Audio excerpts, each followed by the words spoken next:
দেখতে পাচ্ছেন এটা কিন্তু নেত্রকোনার একটা পাহাড়।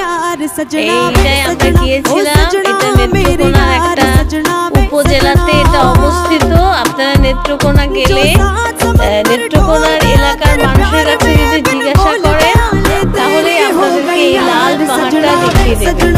আমাদের দেশটা কত সুন্দর তার কোনো হিসাব নাই। যে কোনো মানুষের কাছে যদি আপনি জিজ্ঞাসা করেন এই লাল পাহাড়ের কথা তাহলে দেখিয়ে দেবেন। তবে আপনারা কিন্তু ভুলেও এই পানিতে নামবেন না।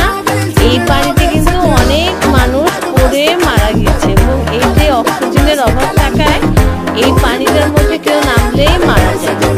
এই জন্য দেখেন অনেক সুন্দর। আমরা সন্ধ্যার দিকে গিয়েছিলাম, আমাদের যেতে যেতে সন্ধ্যা হয়েছিল। আমাদের দেশটাও কিন্তু